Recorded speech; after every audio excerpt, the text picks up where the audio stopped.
Joe Christopher Lloyd.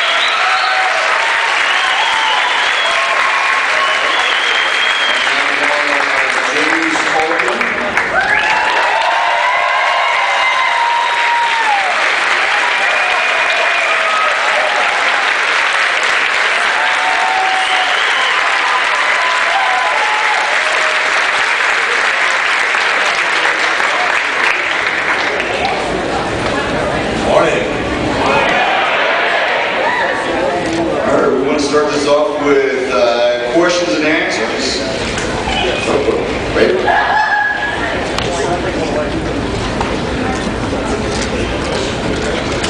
Very good. Up to date. Now, there's still some holes in the aisles. I don't want to have to interrupt our guests here again with this, so if you have an empty seat, please hold your hand up until somebody's sitting next to you. We've got a lot of people who want to go and see these gentlemen. And I'm going to turn it over to them. Okay, hand it off to these runners over here. Okay, of course you guys know the parts they played in the Back to the Future movie. Jay Strickland, the principal Strickland, and Doc Brown. Well, I didn't go any further than that. But there's also a lot of other movies as well that they including a lot of the independent work that Mr. Lloyd is doing now, and Mr. Tolkien is now just he did Phil Spector on HBO, the movie producer that shot Woody in the face. Can you tell me a little more about that? Oh, well, it's the Phil Spector movie is, I'm sure you've all heard of Phil Spector. He was the famous music producer.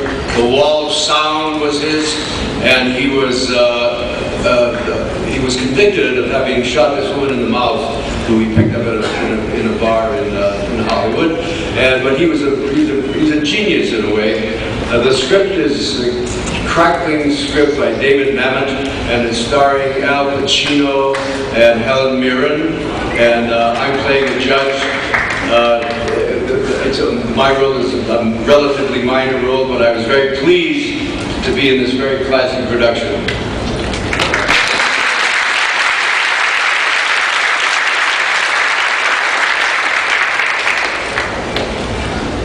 And some of the independents. Well, I don't remember names offhand. You do them, and you rap, and you go home, and hope you hear about them again. But I've been staying active, you know. Oh, I'm sorry. I won't repeat all that, I think.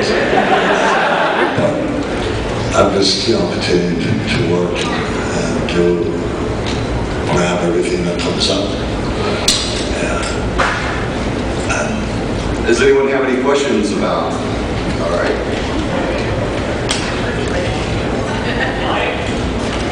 Thank you. If anybody has any questions, please just line up right over here. If you were unable to line up, sort of wave your hand like this, and we'll get to you as soon as we can. And then we'll sit and run around. What's going on?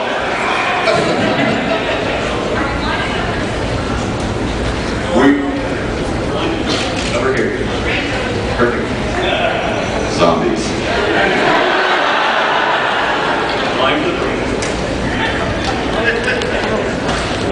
Go.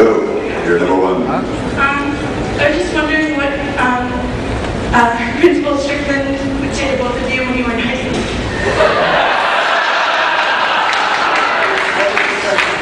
One more time. I was wondering what Principal Strickland would say to you both when you were in high school.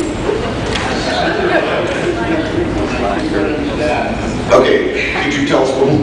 Basically, what would Principal Strickland have said to y'all when y'all were in high school? Well, what would he said to Like, what would his reaction to you all be in high school? When I was in high school? What did you want to know about when I was in high school? Well, in a certain period in high school, I was a juvenile delinquent. Slacker.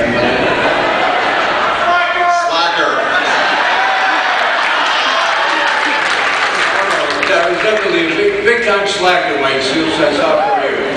But then we moved from Evanston, Illinois to Tucson, Arizona. And in Tucson, my entire life changed. High school then became everything I wanted it to be, and I continued on from high school, even to college.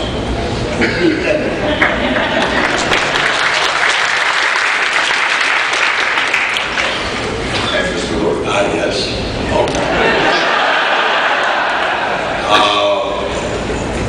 She's asking what kind of student you. Oh, me? Good explanation. I didn't really excel. And it was a continual problem. My grade, I was not a disciplinary problem except for, silly stuff. But academically, I just couldn't seem to keep my attention on what was expected. And I never finished high school. It's good to have loss. Not a great role model, but fortunately I chose a profession where diplomas are a necessity. So I've survived.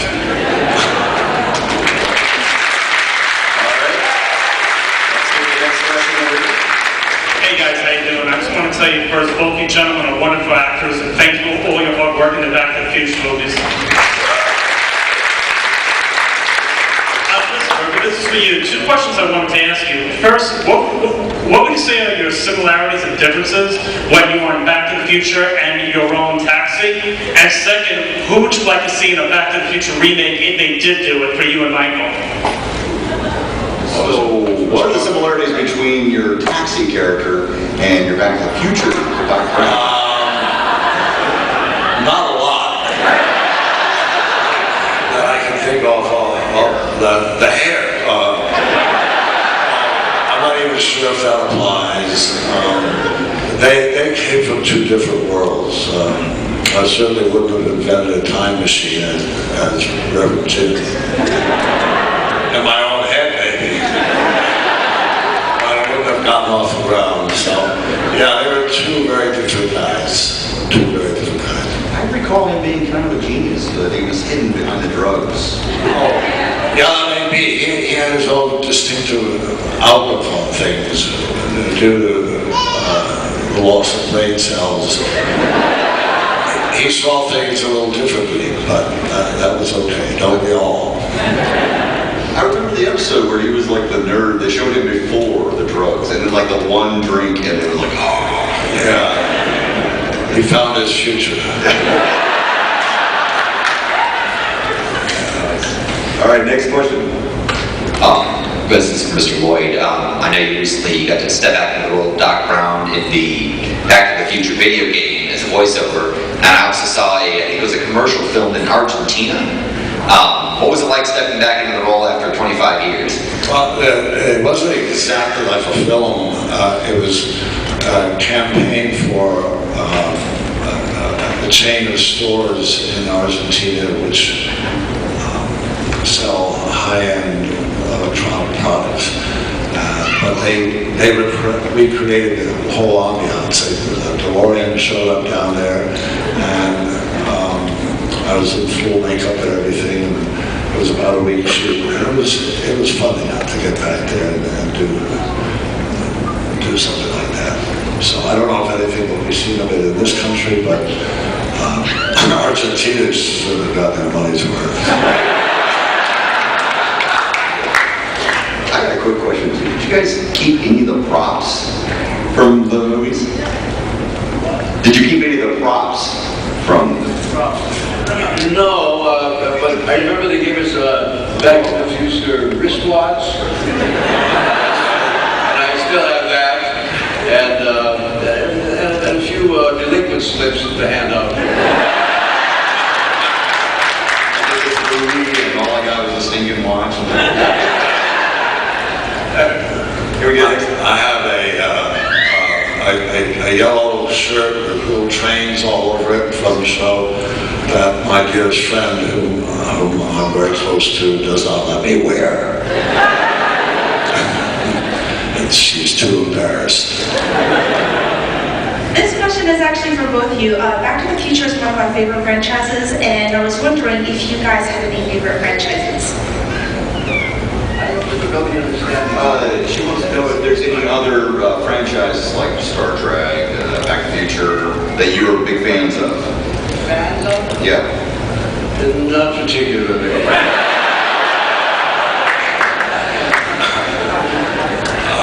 Yeah, not exactly the same way. Star Wars, I guess, a little bit.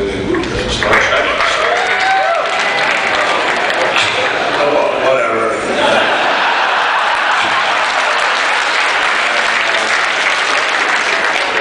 I guess the Godfather series, another.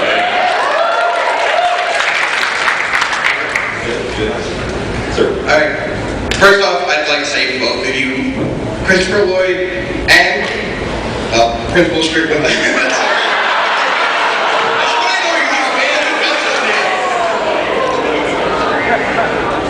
Every movie that I've seen both of you in has been wonderful, and I'd just like to say that thank you for being in the field that you are. Thank you. He likes you. My question is for both of you. I know that since Christopher Lloyd was involved in the Back to the Future game first season, would you both be willing to work on a second season if they do it? A second game? Second season, yeah. Oh, sure. Yeah. And certainly, why not? Absolutely. Yes. My question for you kind of goes back to Christopher Lloyd for the taxi character and for Doc Brown. Where do you get your inspiration for such a zany character? Where did you get your inspiration for your zany taxi character?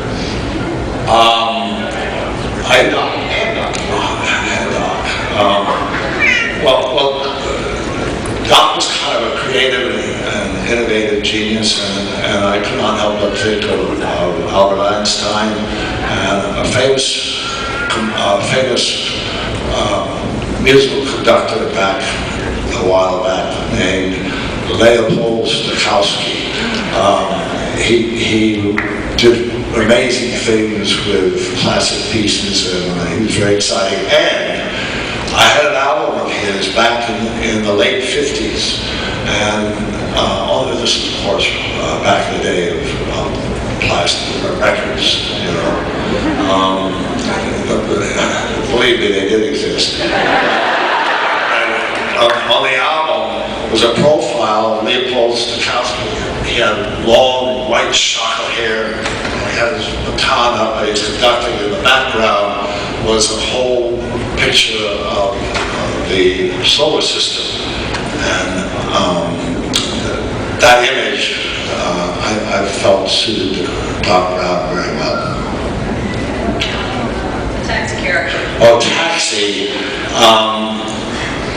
I mean, I kind of felt I understood what he was about when I got the script. Never mind. But every once in a while we come back from a hiatus or a Christmas vacation, and I couldn't seem to get Reverend Jim in the groove again. I mean, it's kind of lost him.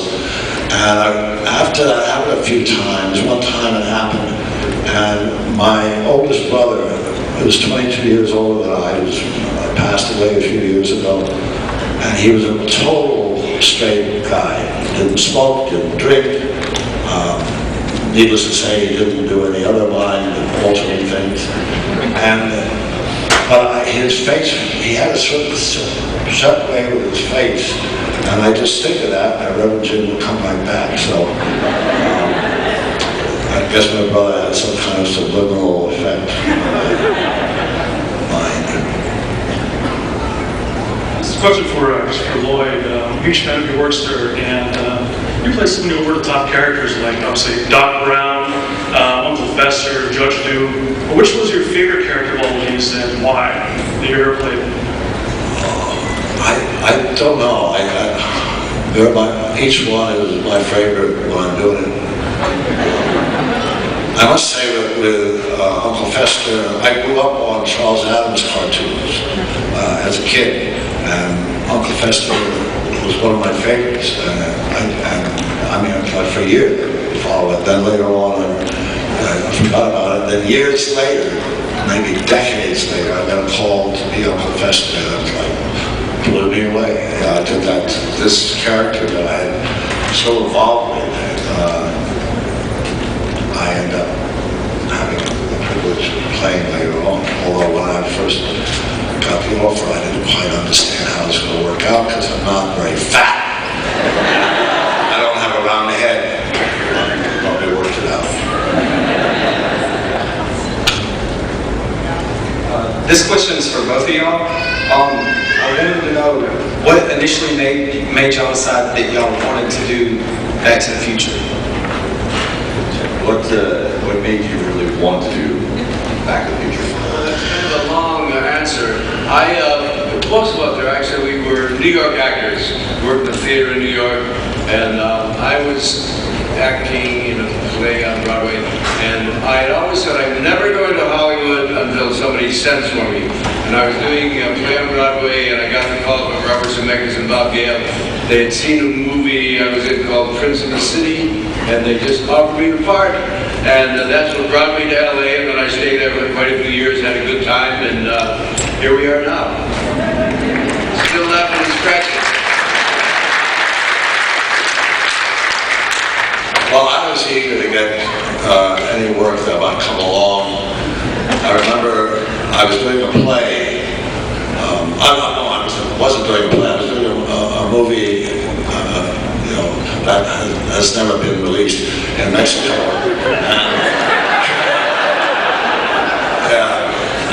And I got an offer to go back to New York, where I felt my roots were in the theater. I got an offer to go back and do a play, and it had a wonderful cast, and I was going to be playing Hans Christian Andersen, and I thought this is what I should be doing instead of meddling around in Hollywood, and I was going to go back to do that. And while I was shooting, I got the script, it was mailed to me for Back to the Future, and I didn't even read it. I literally chucked it in the waste paper basket. Literally. How insane can you be? And a friend of mine who was with me at the time knows that I'd always said that I'm never going to leave any stone unturned. I mean, anything that comes up, you check out. And it seemed reasonable, and so I pulled it out, and I read it, and I went back and met Bob Zemeckis, and I just fell in love with it. I really loved my feelings about Bob Zemeckis. I got into the script, and that was that. I realized this was a great role for me.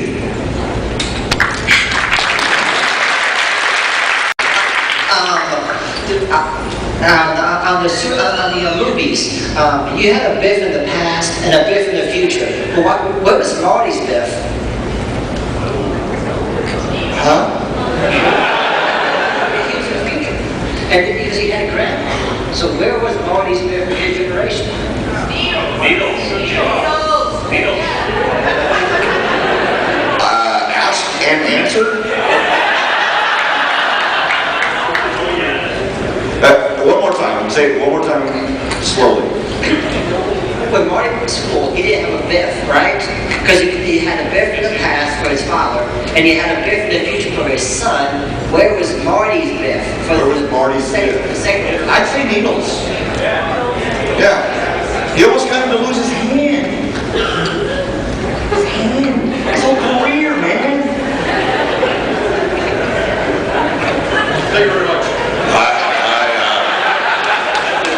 I don't know what to say. I just wanted to ask a question to Christopher Lloyd. first start off with a statement. I love both characters, Reverend Jim and Doc Brown. I could watch them endlessly. Two-part question. The first one, when you were working on the Back to the Future movie, how much control did you have over input to the character? Like, was there a lot of improvisation, a lot of elements that you brought to the character that were not on the written page? And also, what was it like to film the two movies back to back? I don't remember improvising dialogue very much. It was pretty much exactly as written. And Doc Brown has so many convoluted speeches about the space-time continuum and this and that. I could never have made that up. And so it stuck. Maybe there was an instance here and there where a lot, but it was pretty much as Bob Gale wrote it. And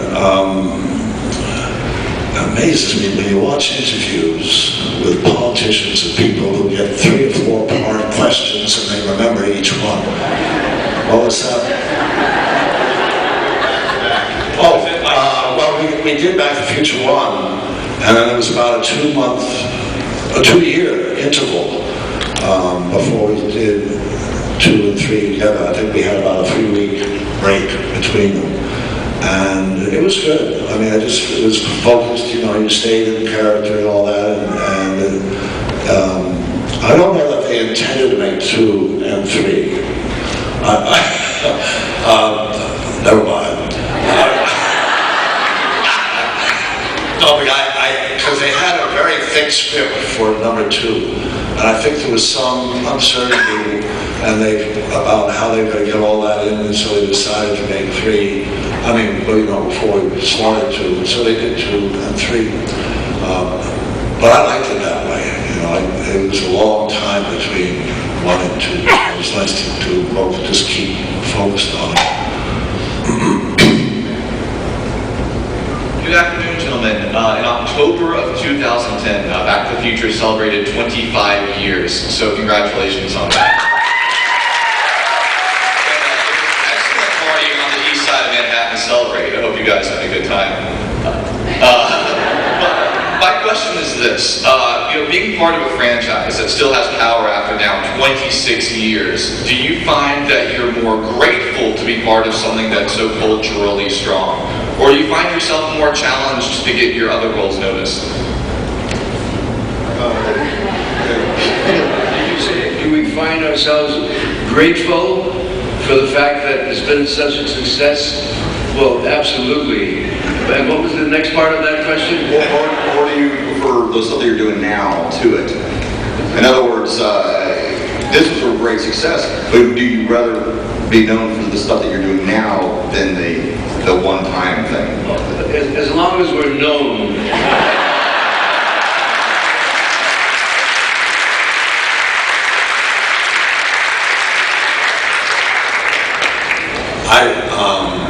I think it's incredible that it's gone on this 26 years. I meet parents who have children, and the parents saw the film when they were children, and now their children are seeing it.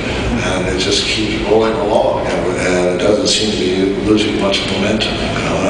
It's great to be, and I know from people that come up to me from time to time that it's a film they say with all sincerity changed their lives. And so it's an incredible thing to be part of something that's meant a lot to a lot of people.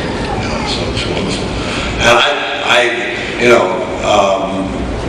I get scripts down then, and it's like a spin-off of Doc Brown, and sometimes it's okay, and sometimes I don't want to do the same thing, but I'm not regretful at all about Back to the Future's continuing success. I love the other stuff I'm doing, and I don't feel any conflict.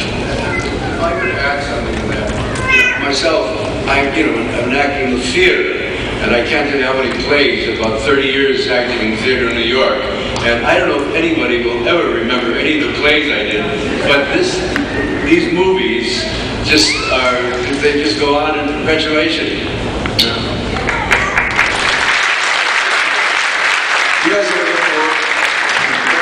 work with any of the cast and any of your other works that you're doing now? You ever get to get back with anybody?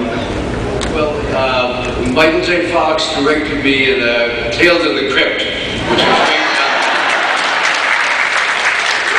Which was great fun. And other than that, I haven't worked with any other cast members, except I'm very pleased to be with Christopher Lloyd at any time. And here we are. I've worked a few times with Leah Thompson, who we all noticed doesn't seem to be here this morning. We'll see about that. But she will be here tomorrow, I understand. I mean, she's here, but she's not here. But I don't know, other than that, whether I've worked with Bob Zemeckis in another Tales, no, in some horror thing. Head of the class.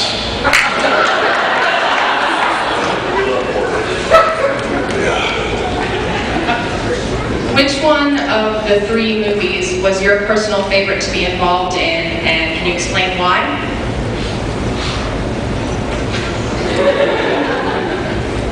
Well, I think the first one, because it was the most exciting, and nobody thought it was going to be, particularly thought that it was going to be such a big movie, such a big hit 25 years later. And so I think the first would be my favorite. I like the third the best. It was horseback riding, it was the West horseback riding, and working on a steam engine, which I don't suppose many of you have had an opportunity to do that, but it's a real kick. It's an amazing apparatus, and being on it and working on it is great. Horseback riding, and I had a romance. Those of you who have followed my career know there's damn few of those. So I was grateful for that. I actually worked for a place where I had to learn how to ride a horse, and I really was unsuccessful at it. 9-foot Frisian horse, and very common. How do you guys, did you do horses before this? Have you ever ridden? Yeah, I've ridden enough so I felt comfortable with it. I remember there was a time when Doc was chasing the train. He's chasing the train and sort of galloping alongside of it, and he reaches over and pulls himself onto the train. That part I was not permitted to do. But the stuntman did it, but I was, on one take, I was racing along, and I was within arm's reach of that handle on the train, and I so wanted to go for it. But, if it didn't work out, it would have been kind of calamity, so.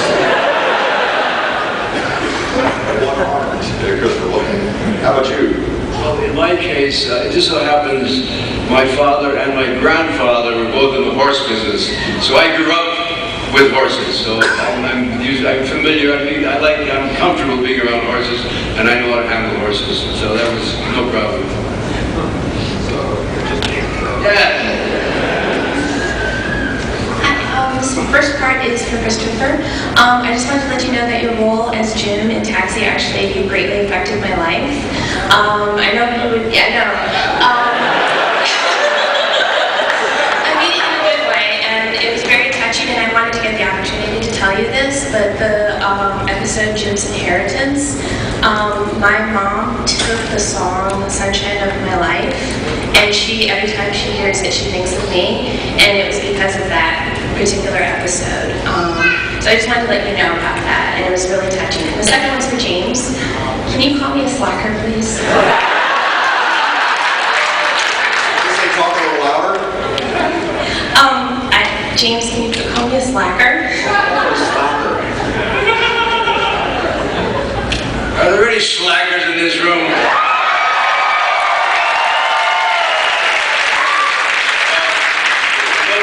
To those of you who fit that description, you're a slacker.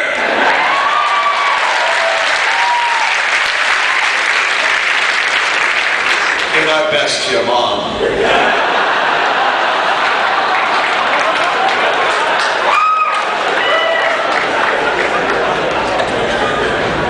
This question is for both of you. You were both in visually groundbreaking movies separately. One was Star Trek III, directed by Leonard Nimoy. And Mr. Tolkien, you were in Dick Tracy, directed by Warren Beatty. I wanted to ask both of you if you could talk a little bit about, in your case, Mr. Lloyd, what it was like being directed by Leonard Nimoy, and Mr. Tolkien, if you could tell me what it was like working with Warren Beatty. Well, I was always, and still am, a bit baffled why, at that moment in time, I was asked to do Captain Krug. I was not a fan, or not a fan. I just didn't follow Star Trek, and I didn't know what I had done that convinced Leonard Nimoy that I would, make it as Captain Krug. He was wonderful to work with, very patient, very intelligent, and of course he knew the material very, very well. And I loved doing it. I mean, even though I was coming in at 3, 4 o'clock in the morning to put all that makeup on, I loved wearing it, and I loved the costume and all that stuff. And this guy was so evil, and he didn't have anything in his DNA that had to do with compassion or guilt or he had no conscience about just blowing everybody up for his own ends. So it was a joy.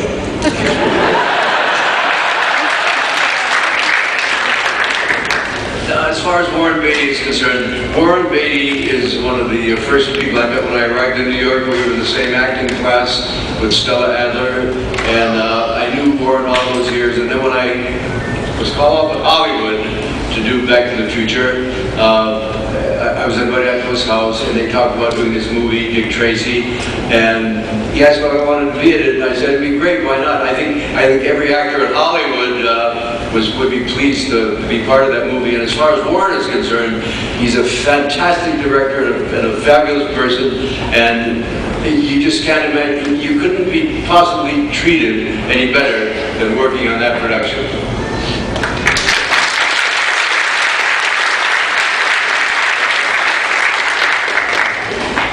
My first part was just to Christopher Lloyd, that I would like to say you're an amazing actor. Both of you are actually amazing actors. You're a great character actor, and the bad guy, Frank Roger, actually kind of freaked me out a little bit, but in a cool, bizarre way. But my question is, when doing Back to the Future, did you enjoy doing more the futuristic kind of stuff, or the past, or was it kind of a combination that you liked them both? I didn't make any particular distinction because I was Doc Brown in the past, the future, the present. He's the same guy, so it didn't make too much difference. I feel maybe I could have said more, but I can't.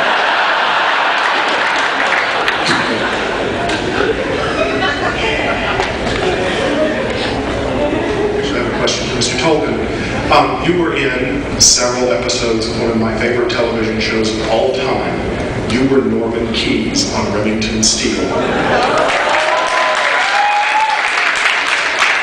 I had to get up and say something to you, mainly to let you know that when I get home and call my mom and tell her who all I saw at DragonCon, and I tell her I was in the same room with the dude who chased Remington Steele out of this country, she is going to plot.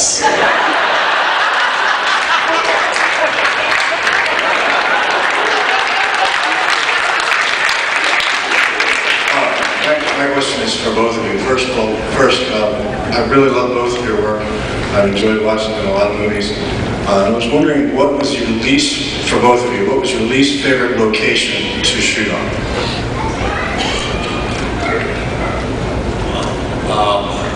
A couple of years ago, they made a remake of Piranha 2 or whatever it's called.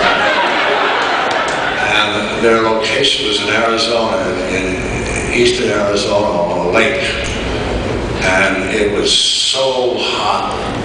And I didn't suffer like the others. I had an interior shooting, but I just don't know how people function. People who they were just so hot, and it made everything kind of miserable. So that to me was the most uncomfortable location. Did you want an answer from me on that? Well, it's similar. Very early in my career, I happened to be doing a training film for the Army, and it was in Baltimore at some base. And again, we were filming in some little shack, and it was oppressively hot, and I just wanted to get out of there. And I think my feeling was very similar to what Chris suggested.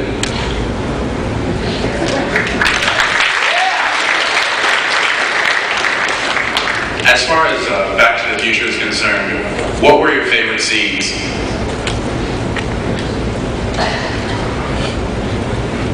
Well, you know, I liked, I'll answer that first if you don't mind.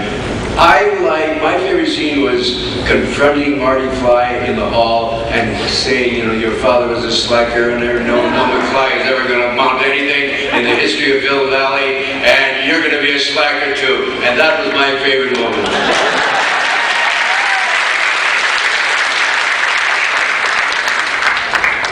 I guess the scene in Back to the Future 3 where there's a dance at night. They had, I'm sure you all know, I imagine, ZZ Top. And they made up the band, including a few local people. And it was, I think, 2 all-night shoots. There was a dancing with Clara and other fun things. But between takes, while they might be resetting the lights, whatever, the ZZ Top, the 2-9 would play, and it was such a treat. It was such a treat. It's it was really fun moments.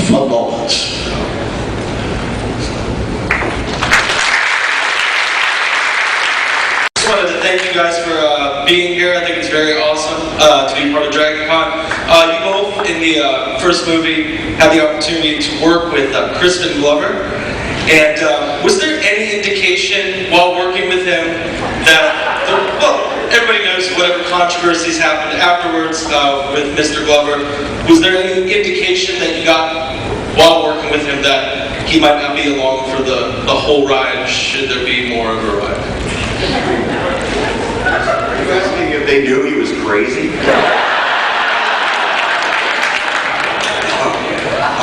No, I didn't have any inkling. Of course, we didn't know we were going on to do 2 and 3, but he just seemed like Crispin Glover.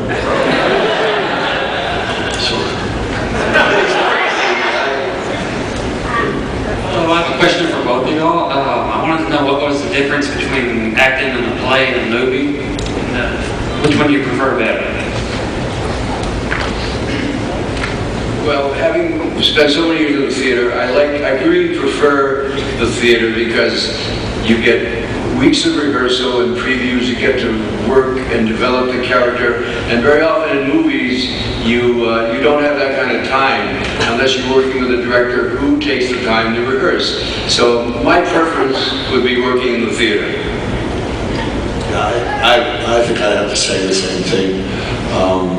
I go back and I started out in the theater for a long time, and going back to doing a play is like going home. It's like going back to where it all began. And you can't beat having a live audience out there, you know. So, it's, as I've heard some people say, it's a little bit like walking on a tightrope, because you're in front of an audience, you can't stop if you goof up. You got to go all the way through, and it's a special experience. I guess I don't know.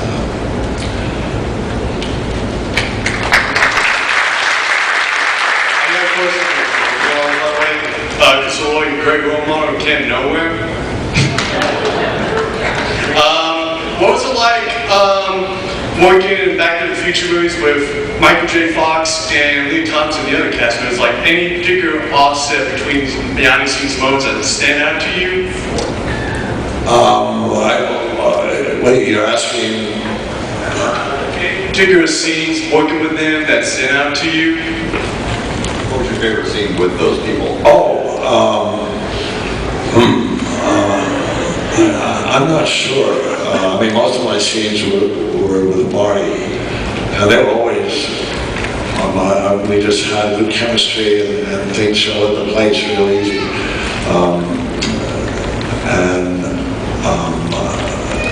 I hardly had any scenes with Leah. And the bad guy,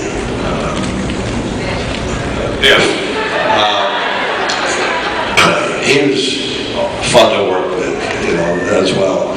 So it was a very harmonious group. Did we ever have a scene? We had not a scene, no, only off stage. We won't get into that.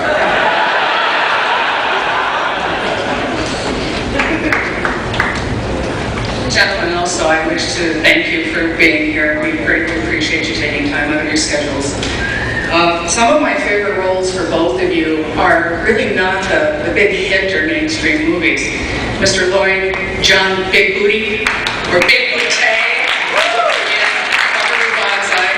and Mr. Tolkien in Top Gun, Stick. Love it. And the Masters of the Universe movie. My question is, of your notoriety, what has been the best and worst that has happened to you because of your notoriety? I think the very best is the fact that we're sitting here right in this room.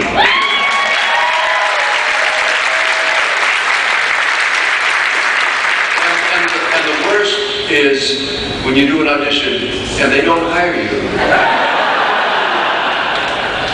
I can't improve on that.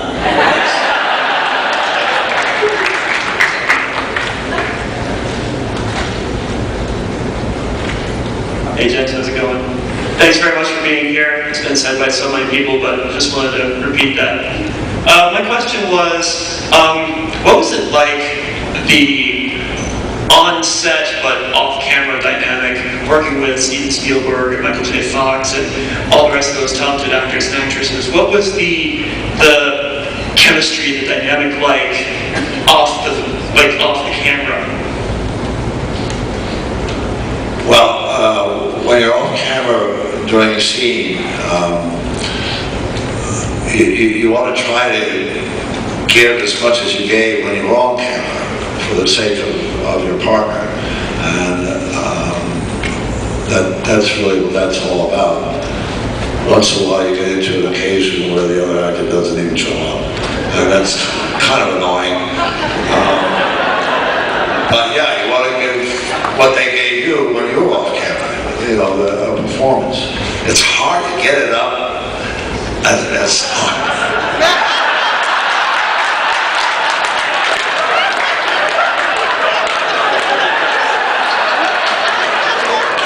to do that as keenly as when you are on camera, because there's a certain amount of, the juices are going,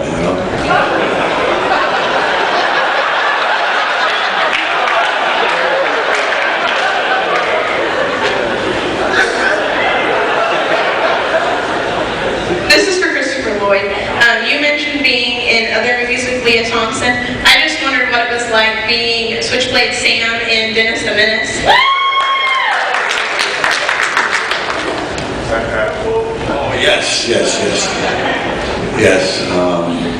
That was another unnice guy that I enjoyed playing.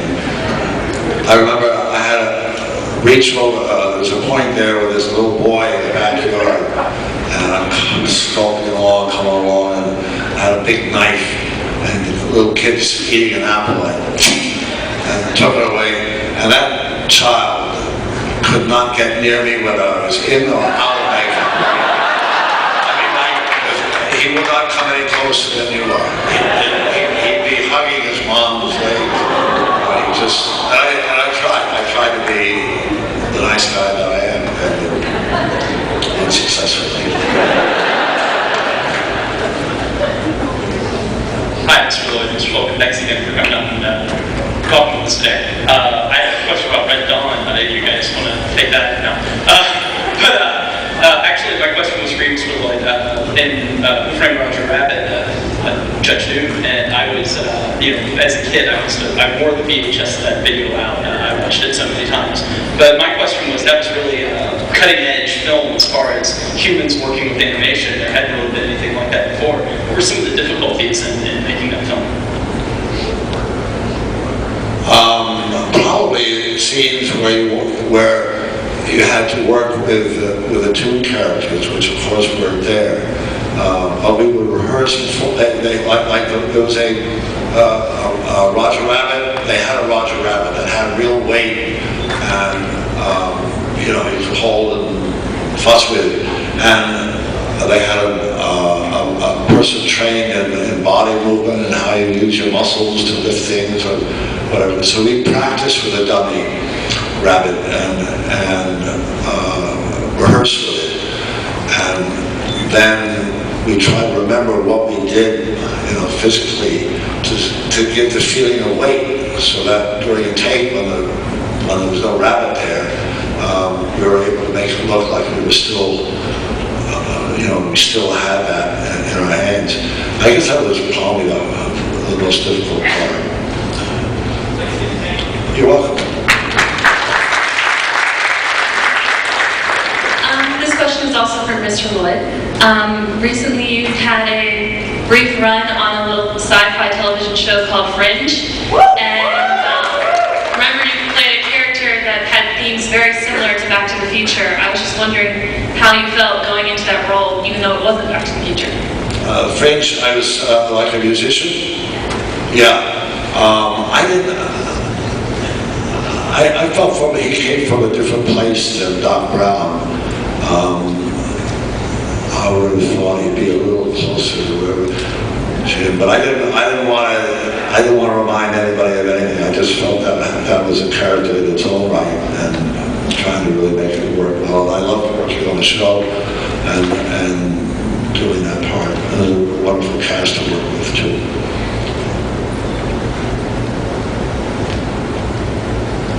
Hi, this is for James. I was curious if you got to ride in one of the jets when you were filming Top Gun, and if so, how did that go? Oh, not in the jets, no. We were in some kind of transportation plane where they transported us onto the USS Enterprise, but only a few actors got to get up in the jets. Okay.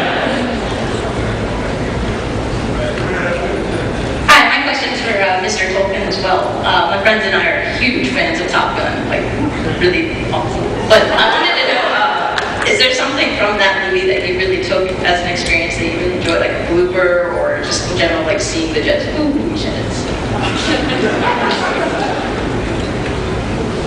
Oh, Top Gun, when you do a movie, you never really know how it's going to be and how it's going to turn out, but everybody on Top Gun felt positive that this was going to be a big hit, and it turned out that was right. But that's an exception, I promise you.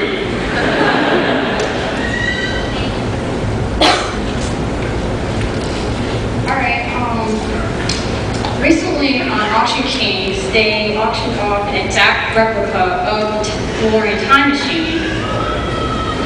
Would you ever have the chance, if they ever made another one, would you actually buy it?